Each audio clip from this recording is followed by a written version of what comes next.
After returning from military service, Socrates arrives at the Tauria's Palestra, one of his familiar haunts. As he enters, he is greeted by friends and acquaintances, among them Chaerephon, known for his eccentric behavior, who rushes over to question him about the brutal battle of Potidaea. News of the battle has just reached Athens, and Chaerephon is eager to know how Socrates managed to escape. With characteristic wit, Socrates replies that he escaped, just as you see me now. Chaerephon urges him to sit down and recount the story. Socrates is led to a group that includes Critias, and as he answers their questions about the army and the battle, the conversation soon shifts to Athens itself. He inquires about the state of philosophy, whether any young men stand out for their wisdom or beauty. Critias directs his attention to a group just entering, a gathering of admirers surrounding a remarkably handsome young man named Charmides, the son of Critias' uncle, Glaucon. Socrates recalls meeting Charmides when he was still a boy. As Charmides walks in, Socrates interrupts his own narrative to express just how struck he is by the young man's appearance. Though he claims to be a poor judge of beauty, finding all young people attractive, Charmides surpasses all expectations. His presence captivates the entire room, mesmerizing not just his admirers but even the youngest boys, as if he were a living statue. A second wave of admirers follows behind him. Chaerephon, still pressing Socrates for his opinion, asks what he thinks of Charmides' face. Socrates acknowledges its beauty, but Chaerephon insists that his features are nothing compared to the perfection of his unclothed form. Socrates hopes that Charmides, whose beauty is undeniable, also possesses a noble soul. He is quickly assured that this is indeed the case. In that case, Socrates suggests, they should first ask him to strip and show us his soul, meaning they should speak with him before admiring his physical form. Critias, eager to prove Charmides' virtues, assures Socrates that the young man is already a skilled poet and philosopher, and would be happy to converse. Since Critias is both Charmides' cousin and guardian, there would be nothing improper about calling him over. To make this happen, Critias devises a small ruse. He sends for Charmides, telling him that his cousin wants him to see a physician about his persistent morning headaches. Socrates, playing along, agrees to pose as a doctor with a supposed cure for headaches. Charmides arrives, drawing a crowd eager to sit near him. As he settles between Socrates and Critias, Socrates confesses, at least to the reader, that he suddenly feels anxious about speaking with the young man. The weight of so many eyes upon them unsettles him, but more troubling still is the intense desire that overtakes him. He catches a glimpse of Charmides' inner garment as the young man sits down, and a wild beast appetite stirs within him. He recalls the warning of the poet Critias, who cautioned against letting the fawn fall within the lion's sight. Yet, despite his inner turmoil, Socrates manages to respond when Charmides inquires about the supposed headache cure. With some effort, he tells the young man that the remedy involves a special leaf, accompanied by a spoken charm. It quickly becomes apparent that Charmides already knows of Socrates and has heard stories about him. This recognition puts Socrates more at ease, allowing him to elaborate on the nature of the charm. He begins by drawing a parallel to medicine, explaining that a good physician does not attempt to cure a single part of the body without considering the whole. Doing otherwise would be sheer folly. Charmides agrees. Growing more comfortable, Socrates recounts how he learned this approach from the mystical physicians of the Thracian king Zalmoxis, whom he encountered during his military service. These healers, he explains, believed that true health begins with the soul. A person cannot achieve bodily well-being without first cultivating inner temperance and harmony. Socrates claims to have sworn an oath to always proceed in this way, treating the soul first, so that both soul and body may be healed together. The Charmides is a strikingly unconventional work of philosophy, framed in a way that makes it both compelling and deeply problematic. One of its most remarkable features is its intimate, almost confessional tone. while other Platonic dialogues, such as the Lysis, employ narration by Socrates rather than direct exchanges. Nowhere does the narrative voice address the reader as directly and personally as in the Charmides.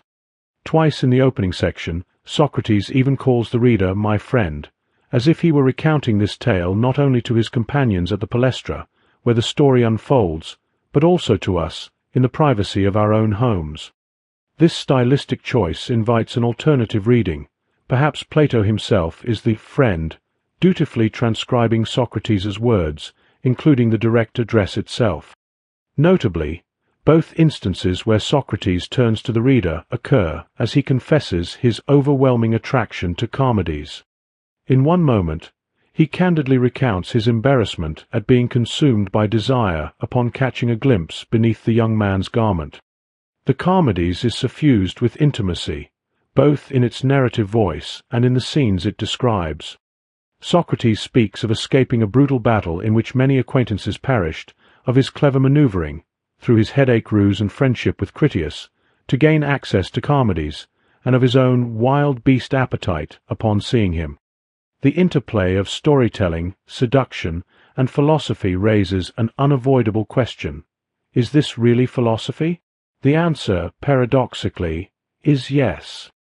As in the Lysis, philosophy in the Charmides is inseparable from storytelling, and, more importantly, from desire.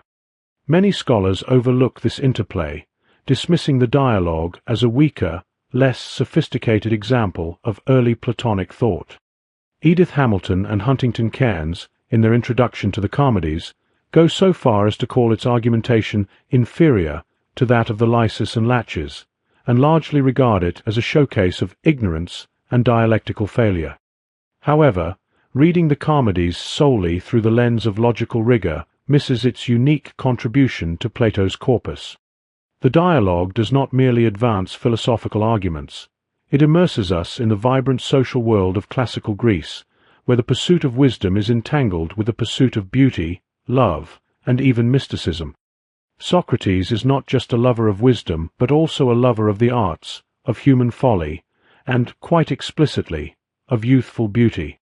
Returning from the battlefield, the first things he asks about are not only the state of philosophy, but also the beauty of the city's young men. In these early dialogues, Plato presents Socrates as a more fully realized human figure, something that becomes less prominent in the increasingly theoretical works of his later years. Only after establishing this rich and colorful setting, populated by heroic philosophers and strikingly beautiful youths, does the dialogue turn more explicitly toward philosophy. Socrates, still in storyteller mode, introduces the Thracian healers of King Zalmoxis, blending myth and medicine into a philosophical framework. His language becomes more mystical, more enchanting, reinforcing the idea that true health, whether of the body or the state, depends ultimately on the health of the soul. This idea, centered on the Greek concept of sophrosin, temperance or self-control, is profoundly Platonic. With this shift, the dialogue moves from its playful, sensual beginnings into more familiar philosophical terrain. Thus, rather than viewing the Charmides as a weak or undeveloped work, we might see it as offering something unique, a vision of philosophy not as a purely abstract endeavor, but as something inextricably woven into human life, with all its passions, desires, and storytelling. Critias agrees that Socrates should attempt to cure not only Charmides' headache, but also his soul. Charmides receives praise from both Critias, who commends his temperance, and Socrates, who highlights his distinguished family lineage. Socrates then points out that if all this praise is warranted, Charmides has no need for the charm that fosters temperance in the soul. He requires only the physical remedy, the leaf part of the cure. He asks Charmides whether this is the case. In response, Charmides blushes, an act that, Socrates remarks, only enhances his beauty. Caught in a dilemma, Charmides cannot answer definitively. To deny his temperance would be self-accusatory and contradict Critias' claims, while to affirm it would be boastful and thus ill-mannered. To resolve this, Socrates suggests an inquiry to determine whether Charmides truly possesses temperance, sparing him the need to judge himself. Charmides agrees, granting Socrates free rein to proceed. Socrates begins by asserting that if Charmides possesses temperance, he must have some understanding of its nature. After some hesitation, Charmides proposes that temperance consists in doing everything quietly, a form of self-restraint. Socrates challenges this by arguing that temperance is found in what is noble and good. Through a series of brief questions, he leads Charmides to acknowledge that in activities such as writing, reading, music, and wrestling, quickness and sharpness are generally preferable, while quietness and slowness can be undesirable. The same applies to learning, teaching, remembering, understanding, deliberation, and discovery, where cleverness, Socrates suggests, is itself a kind of quickness of the soul. If temperance is indeed a good, then quietness cannot define it. Accepting this reasoning, Charmides makes another attempt, this time suggesting that temperance is modesty. Socrates counters with a passage from Homer's Odyssey, 17.347, "Modesty is not good for a needy man." Since modesty is not always good, it cannot serve as the definition of temperance, which, as Charmides has agreed, must always be good. At this point, Charmides recalls a definition of temperance he once heard: "Temperance is doing one's own business." Socrates, intrigued, questions the source of this idea before dismissing it as a kind of riddle, one that seems to suggest one thing while meaning another. He illustrates this with an example. A schoolmaster instructing students to write names of both friends and enemies does so to teach writing, not to encourage hostility. The students, in this case, are not acting intemperately despite not focusing solely on their own affairs. Likewise, a state in which individuals washed only their own clothing and dishes without any broader cooperation would be poorly ordered rather than temperate. Socrates concludes that whoever first proposed doing one's own business as a definition of temperance must have intended a deeper meaning, unless, of course, he was a fool. Charmides, now uncertain, admits that he no longer understands what doing one's own business truly means. After the humor, drama, and bawdiness of the opening section, we now encounter the informal yet deeply problematic nature of the philosophical dialogue itself. At the heart of this discussion is the concept of temperance, a term that fails to capture the full richness of the Greek sophrosyne. This term embodies not only self-restraint, but also a deeper sense of order, harmony, and moral goodness within the soul. Socrates' inquiry into Charmides is, at its core, a search for this elusive quality. Initially, this inquiry takes on a mystical tone, stemming from Socrates' earlier tale about the Thracian charm, a dramatic and almost mythical notion of healing the soul. However, this mystical element quickly gives way to the more structured and methodical approach characteristic of early Platonic dialogues. Charmides offers definitions of temperance, and Socrates systematically dismantles them, revealing their inconsistencies.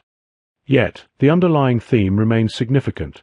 Socrates' method, the elenchus, serves as a diagnostic tool wielded by a philosophical physician, a healer of the soul whose expertise paradoxically depends on his admission of ignorance. In these early dialogues, Socrates diagnoses and treats a common human ailment, the mistaken belief that one truly understands concepts such as goodness, wisdom, or temperance. The connection between this philosophical medicine and mystical traditions, such as the Thracian healers of the soul, may partly be a rhetorical device.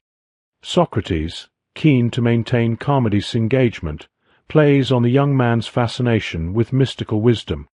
Similarly, we might see Plato using this interplay between philosophy and mysticism to sustain the reader's interest, ensuring that the dialogue remains more than a dry logical exercise. Another layer to this section is Socrates' gradual reclamation of his intellectual authority after being momentarily disarmed by Charmides' striking beauty. A similar dynamic appears in Lysis, where Socrates must assert his philosophical dominance over the erotic allure of his interlocutor. In both cases, philosophy struggles to free itself from the pull of physical emotion, yet never entirely succeeds. This struggle raises an essential question: to what extent are philosophical ideals, such as temperance, embedded within the body itself. Though temperance is an ordering of the soul, it is also reflected in the grace, composure, and physical beauty of the individual. This inseparable connection between soul and body finds a parallel in the way Socrates describes philosophical thought in this section. He characterizes the highest forms of discovery as quick and energetic, akin to athletic skill rather than slow, painstaking deliberation. Here, philosophy is presented as an almost physical activity, an intellectual agility that mirrors the grace of a well-trained body. As for the argument that temperance consists in doing one's own business, Socrates only begins to engage with it here, leaving its full exploration for the following section. However, he briefly suggests a connection between the well-ordered soul and the well-ordered state, a theme that will later form the foundation of the Republic. This moment hints at the broader philosophical vision that Plato will develop, the idea that individual virtue and social harmony are fundamentally intertwined. After rejecting the idea that temperance means doing one's own business, Socrates shifts his focus to Critias, suspecting him to be the source of this definition. He first questions Charmides about whether the originator of the definition truly understands its meaning, then turns to Critias, who, being older and more educated, agrees to defend it. At this point, the dialogue becomes more engaged, with Critias taking a more active role than Charmides did earlier. Socrates challenges the definition by pointing out that craftsmen, while working for others, can still be temperate. If temperance were merely doing one's own business, this would create a contradiction. In response, Critias refines his argument, distinguishing between making something for others and doing something for others. He invokes Hesiod's claim that work is no disgrace, and argues that temperance is found in noble and useful work. In this sense, one can only truly be said to be doing if their work is honorable. Otherwise, they are simply carrying out the business of others. However, Socrates finds these distinctions between doing, making, and working unclear. He presses Critias to define temperance more precisely. In the process, he restates Critias' argument as suggesting that temperance is simply doing good rather than evil. Critias agrees. Socrates then elaborates, proposing that temperance involves benefiting both oneself and others, such as a doctor whose healing brings good to both his patient and himself. But he raises a problem. Craftsmen and physicians do not always know whether their actions will truly be beneficial, meaning one could be temperate without realizing it. Critias resists this conclusion, insisting that temperance necessarily involves self-knowledge. He invokes the Delphic oracle's famous command, "Know thyself," interpreting it not as mere advice but as a divine mandate equating self-knowledge with temperance. Rejecting the earlier argument, he now sets out to defend temperance as the knowledge of oneself. Socrates, however, remains in his usual position as an inquirer rather than a teacher. He suggests that if temperance is a form of knowledge, it must belong to the category of sciences. Critias agrees and asserts that it is the science of the self. But Socrates pushes further. If every science produces a specific good, medicine producing health, architecture producing buildings, what is the tangible effect of temperance, the science of the self? At this point in the dialogue, there is a noticeable shift in tone and focus. Charmides, who had been the central interlocutor, gradually fades from the conversation, while Socrates and Critias take center stage. Subtly provoked by Socrates and Charmides, Critias, who originally proposed the discarded definition of temperance, cannot resist entering the discussion with full force. With his arrival, the playful elements of the conversation, including flirtation and light-hearted trickery, vanish, giving way to a more serious and intricate debate. Critias, as Socrates notes, is far more educated than Charmides, and has clearly spent considerable time reflecting on these philosophical matters. This pattern is often seen in Plato's dialogues. Socrates first engages a younger, more naive interlocutor before moving on to a more rigorous philosophical examination with a more experienced thinker. Critias' opening argument, however, is marked by an excessive and artificial complexity. He takes a highly scholastic approach, invoking Hesiod and drawing convoluted distinctions between working, doing, and making. His reasoning stems from the previous discussion of doing one's own business, as he attempts to refine the meaning of doing by aligning it with Hesiod's use of working. This maneuver ultimately leads to a circular conclusion. Temperance is doing one's own business, simply because anything that is good can be classified as one's own business, regardless of whom it benefits. The argument, despite its elaborate structure, adds little substance. Socrates, unimpressed by these semantic acrobatics, likens them to the endless distinctions made by Prodicus, a philosopher known for his focus on rhetoric. Yet, rather than rejecting the broad notion that temperance is doing good, Socrates shifts the focus to the issue of self-knowledge. He argues that even if temperance consists in doing good, one must ask whether people always know when they are doing good. He points out that craftsmen and physicians, for example, cannot always predict whether their actions will ultimately be beneficial for both themselves and others. By framing temperance in terms of foresight and awareness, Socrates subtly introduces a deeper problem. Does true temperance require a kind of knowledge that allows one to discern the future consequences of one's actions? Socrates' argument here is somewhat rushed and flawed, but Plato's deeper aim seems to be the introduction of a crucial philosophical concept, the internal ordering of the soul. Though not fully developed at this stage, this idea will later become central to discussions of virtue and self-knowledge. It raises profound questions. What is the relationship between an ordered soul and one's awareness of that order? Is self-knowledge a prerequisite for an ordered soul, or are the two identical, as Critias now argues? Critias objects to Socrates' attempt to challenge the newly proposed definition of temperance as the science of a man's self. He insists that wisdom, like other sciences, stands apart and is distinct in its nature. Just as geometry produces results that are entirely different from those of medicine or architecture, wisdom, too, must be understood as something unique. Socrates, however, counters that all sciences share a fundamental similarity. Each has a product that exists separately from the science itself.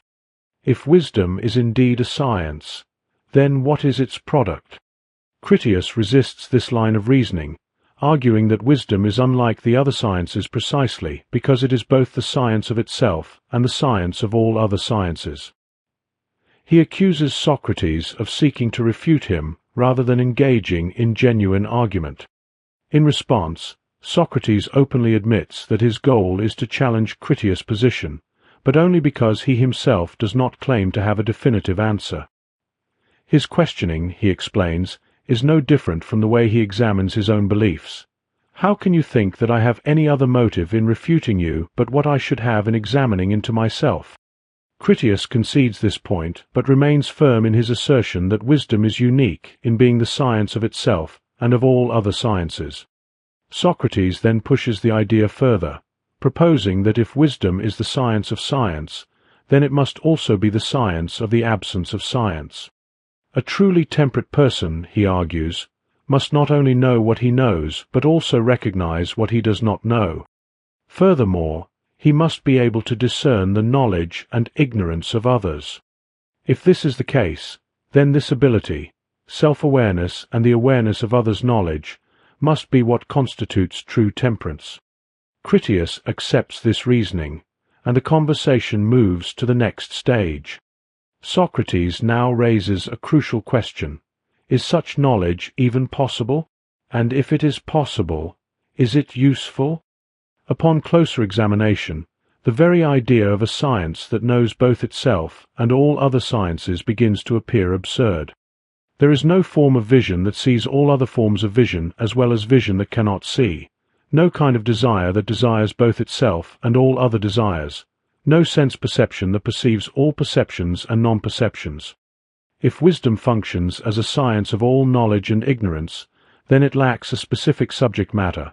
It becomes an abstract and almost monstrous concept. Despite these concerns, both Socrates and Critias agree to continue exploring whether such a science could exist.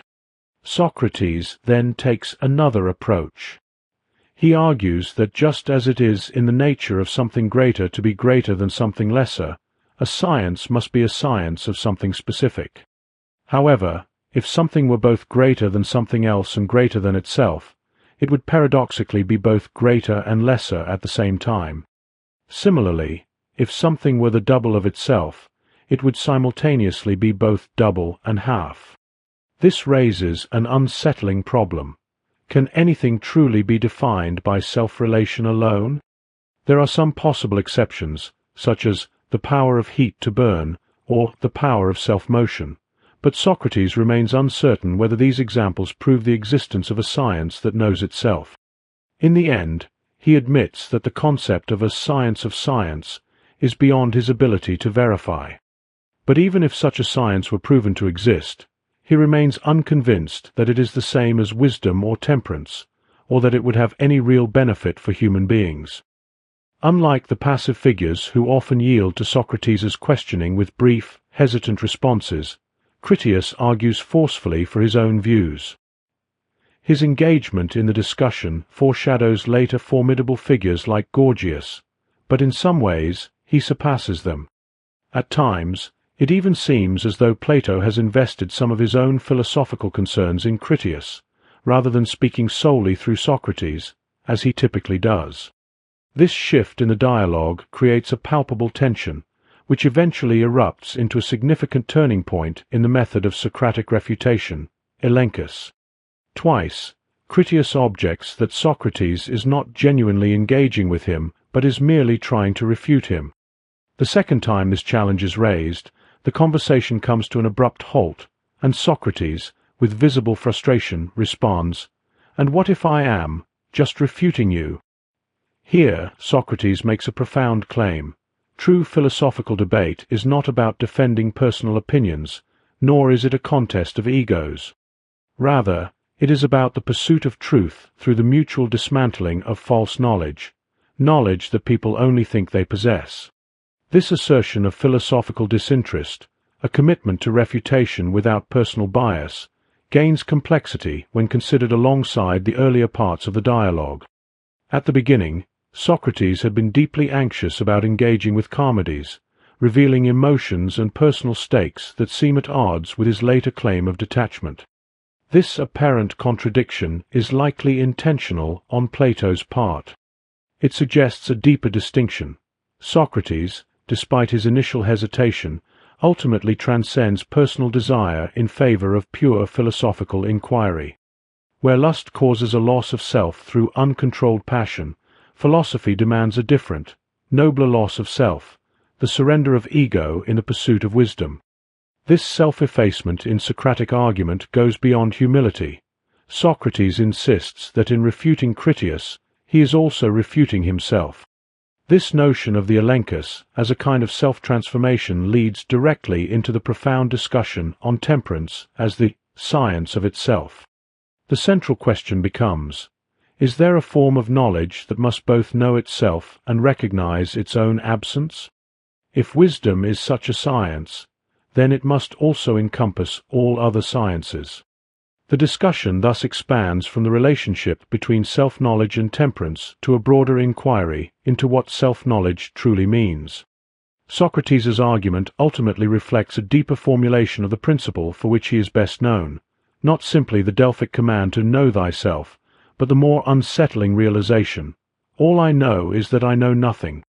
As Socrates questions the existence and practical value of a science of science that constitutes temperance, Critias appears just as uncertain. Aware of Critias' need to uphold his reputation, Socrates tries to keep the discussion moving by temporarily setting aside the question of whether such a science actually exists. Instead, he asks a different question. If it did exist, how would it enable us to distinguish between what we know and what we do not know? In other words, how would it lead to self-knowledge? Critias responds by drawing an analogy. Just as one who possesses swiftness is swift, and one who possesses knowledge knows, a person who possesses this special kind of knowledge, one that knows itself, will necessarily have self-knowledge. Socrates challenges this reasoning, asking why having self-knowledge would automatically grant someone the ability to differentiate between knowledge and ignorance. Critias insists that these two things are identical. Socrates elaborates on his objection. He points out that knowing about knowledge in a general sense is not the same as knowing about specific kinds of knowledge, such as medicine or law. One gains knowledge of health through the practice of medicine, just as one gains legal knowledge through the study of law. But how, then, does one come to know about knowledge itself, independent of any specific subject matter? If wisdom is merely the awareness that one knows, it follows that a wise person might recognize that they possess knowledge but would not necessarily know what they actually know. Likewise, this model of wisdom would not allow a person to distinguish between a true physician and a false one, nor would it enable them to assess whether someone claiming expertise in any field truly possesses it. What is lacking in this abstract notion of wisdom, Socrates argues, is precisely the subject matter that defines and differentiates one field of knowledge from another. A wise person could not judge the quality of medical practice unless they were also a doctor, with direct knowledge of medicine's subject matter, health and disease. Socrates then pushes the argument further. He suggests that in their attempt to define wisdom as a form of knowledge that can distinguish between knowing and not knowing, they have been searching for an impossible ideal, an abstract, contentless science that would ensure perfect governance and eliminate all error. However, such a pure science of science does not exist. Critias ultimately concedes this point. Socrates concludes that rather than searching for an unattainable form of wisdom, they should recognize wisdom as a knowledge of knowledge that gains its value from its ability to enhance understanding in specific disciplines. True wisdom does not exist in a vacuum. Instead, it enables deeper insight into particular sciences and facilitates learning and inquiry. Perhaps, then, Socrates and Critias have simply been demanding too much of wisdom. In the previous section, the dialogue reaches two interconnected crisis points, both of which arise from the difficulty of conceiving a self as inherently relational. First, Socrates challenges Critias' assumption that refuting an argument results in one person being a winner and the other a loser. As paradoxical as it might sound, Socrates argues that his refutation of Critias' point is as much a self-examination as it is an examination of Critias. The second crisis point occurs at the end of the section, where Socrates questions the paradoxical idea that wisdom can be defined as knowledge of both itself and its own absence, that is, knowledge of what it does not know. Not only are we left uncertain about whether such self-knowledge, a science of science, can even exist, but we also wonder if, should it exist, it would serve any practical purpose. At this point, Socrates sets aside the question of whether wisdom as a science of science could truly exist, opting to assume that it does. He then turns to the question of what good such wisdom might produce. This marks a crisis point that the dialogue never fully resolves. The participants have agreed to bypass the difficult issue of self-knowledge, yet they now face a new paradox.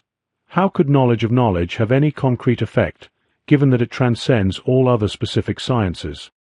The problem, in essence, is that knowledge of knowledge lacks a subject matter. This absence is what defines it, but it also raises the question of how such knowledge could be meaningfully tied to a specific subject matter without losing its defining characteristics. Socrates offers a way of clarifying this abstract issue by describing an ideal city-state, supposedly ruled by wisdom or temperance.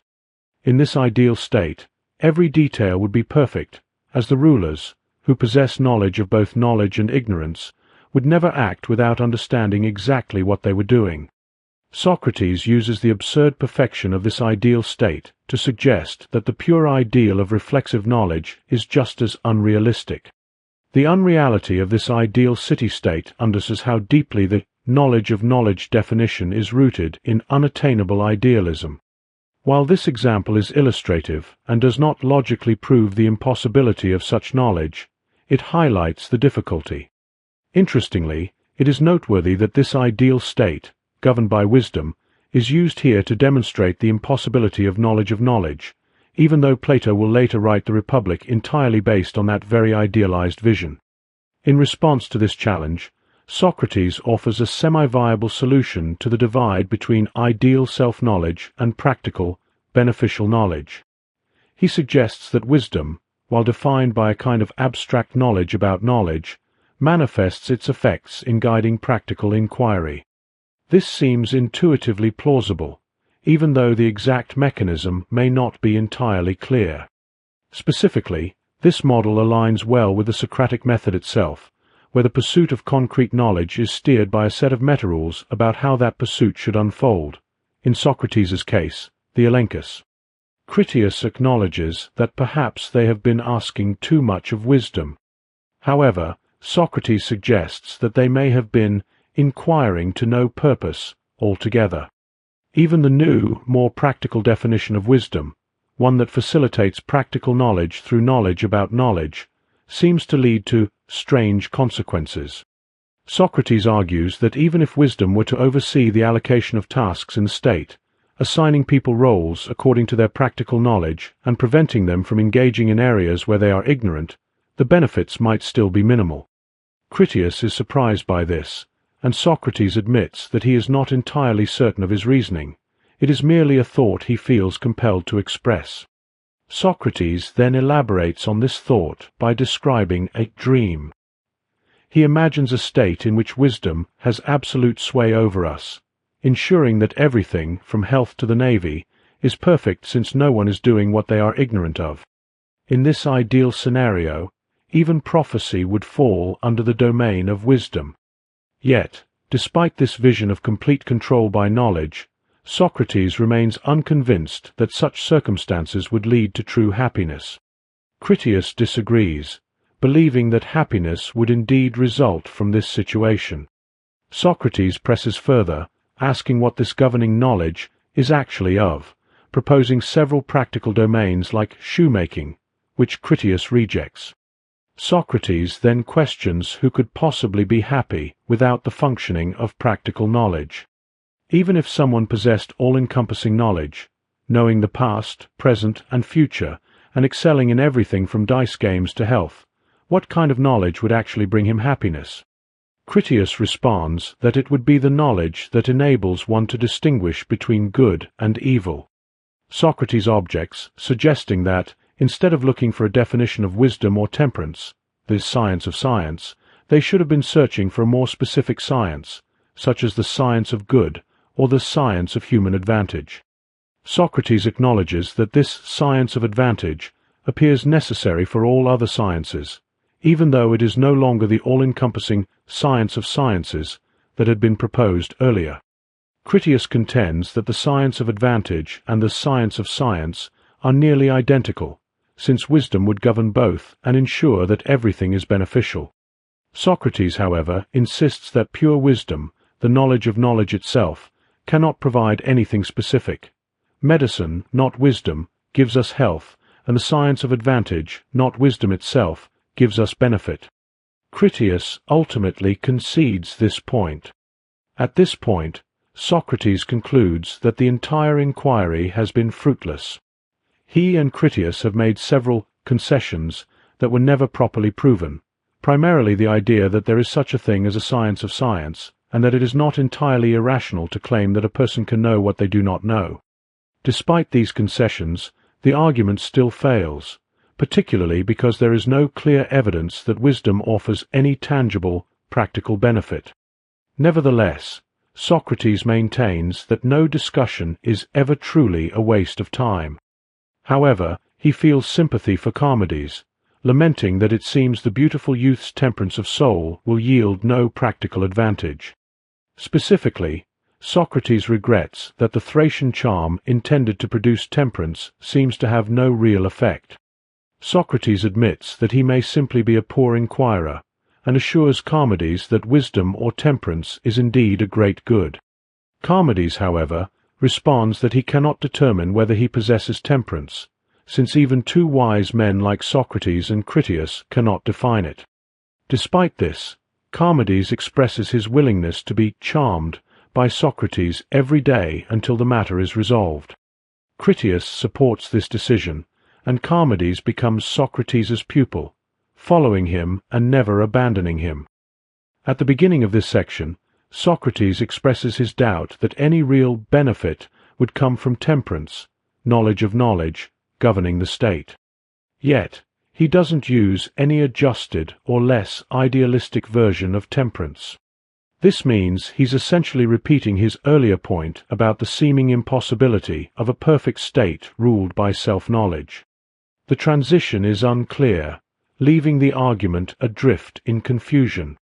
Things don't improve when Socrates introduces a daydream about the ideal state, marking yet another repetition of the same argument.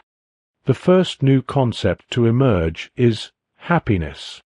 Socrates' concern is that even in the perfect, wisdom-governed state, he doubts people would truly be happy. This anxiety is both remarkable and puzzling. On one hand, it's striking because, in the Republic, Plato argues that such a state would lead to universal happiness, just as a self-knowing, temperate soul leads to a happy person. On the other hand, Socrates' anxiety seems to come from nowhere, dismissing the terminology and ideas they had previously established and steering the faltering dialogue into further confusion. The crux of the issue throughout this muddled argument remains the same. The abstract idea of knowledge about knowledge fails to connect with the concrete benefits that make people happy. Unable to make progress on this point, Socrates finally gives up on demonstrating how temperance as self-knowledge can be useful and abandons the project of defining temperance altogether. The final paragraphs of the dialogue are both fascinating and mysterious, marked by a rapid shift, primarily triggered by the presence of Charmides. Despite the failure of the argument, Charmides is charmed enough to abandon the mystical Thracian cure and come every day to learn from Socrates. This shift is significant on two fronts. First, it suggests that what really matters in the process is not knowledge but successful wooing. Second, it implies that the process of argument itself is central to both knowledge and love. Charmides' decision to become Socrates' pupil renews the entire philosophical endeavor, as the two will now pursue temperance together. However, the ending carries a darker, more perplexing tone. Alongside the theme of love, issues of dominance resurface in unsettling ways. At the start of the dialogue, Charmides dominated Socrates, only to be dominated by him later. By the end, Charmides is almost reduced to Socrates' servant, swearing, at Critias' urging, to follow and obey him. But in the final lines, there's a further twist, a dialogue that seems to encapsulate the mystery of personal relationships that underlie the union of souls philosophical dialogue is meant to foster. The playful metaphor references political conspiracy and a coup d'état, while also foreshadowing Socrates' own eventual death at the hands of a hostile court. At the same time, this can be read as a kind of flirtation, adding another layer of complexity to the text. Socrates himself is remembered as a respected soldier in the Peloponnesian War, and after the war, he spent much of his life engaging in philosophical debates in public spaces around Athens. In Charmides, we see this aspect of Socrates' life in action as he returns from a battle and immediately engages in debate with his friends in a public area. Despite his military service and reputation, Socrates was tried and executed for allegedly subverting the gods and corrupting the youth of Athens. This charge is especially poignant in dialogues like Charmides and Lysis, where Socrates is portrayed as both educating and engaging in flirtatious behavior with young men, a practice that was socially accepted in Athenian society at the time. Plato's The Apology and Crito recount Socrates' speech at his trial and his final conversation before death, respectively, and it's generally believed that political motives also played a role in his execution. To understand Charmides, some awareness of Athenian society is useful, particularly regarding relationships between adult men and boys, which were a common and accepted aspect of Greek life. The older man would typically pursue and educate the younger, often through a complex mix of physical attraction and the transmission of wisdom. In Charmides, Socrates initially expresses his lust for the young boy but soon refocuses on teaching him. The younger man was expected to be modest and resist advances, which often became part of the intellectual dynamic between them. It's also important to remember that the Athens in which Plato wrote was not an ideal or static state, but one shaped by ongoing national and international power struggles. Although Plato's dialogues focus on philosophical ideals, they are deeply influenced by the socio-political context of the time. Socrates, in particular, frequently critiqued the inflated ideals of the ruling aristocracy, who upheld a code of virtue based on oral traditions, poetry, and religion. Socrates' approach to relentlessly analyzing these ideals was revolutionary and caused him considerable trouble, both during his political career and at the end of his life. Plato also faced challenges in his early political career, struggling against the same systems of value. Notably, in Charmides, Socrates envisions an ideal state governed by wisdom but dismisses it as too optimistic. This idea, which Plato would later explore seriously in the Republic, reflects the philosophical tension between idealism and the practical challenges of governance. Charmides is considered one of Plato's earlier dialogues, largely due to its reliance on the Socratic elenchus, method of questioning, and its unresolved conclusion, which leaves the dialogue in aporia, a state of inconclusive non-knowledge. As Plato's dialogues progress, there is a noticeable shift toward more intricate philosophical systems, ones that are distinctively his own. While Charmides maintains a Socratic approach with its refusal to provide firm conclusions, the voices of Socrates as both character and narrator, and Plato as author, are clearly intertwined throughout the work. Despite its early status, Charmides, along with Lysis, is among the least studied of Plato's dialogues. While all of Plato's works have been extensively analyzed, Charmides has garnered less critical attention. This may be due to the dialogue's somewhat disjointed and confusing arguments, as well as the peculiar blend of themes, lust, tall tales, and trickery, that bookend the text. Like many of Plato's dialogues, Charmides progresses through several rejected hypotheses and leaves few definitive statements by its conclusion. Nonetheless, the dialogue introduces some fascinating and thought-provoking philosophical ideas, particularly in a dense and almost poetic manner. One of the key concepts it explores is the notion of self-knowledge, not just as knowledge of one's own mind, but also as awareness of one's lack of knowledge. This leads to the intriguing possibility that self-definition might not be absolute, but relational, shaped by interactions and understanding of others.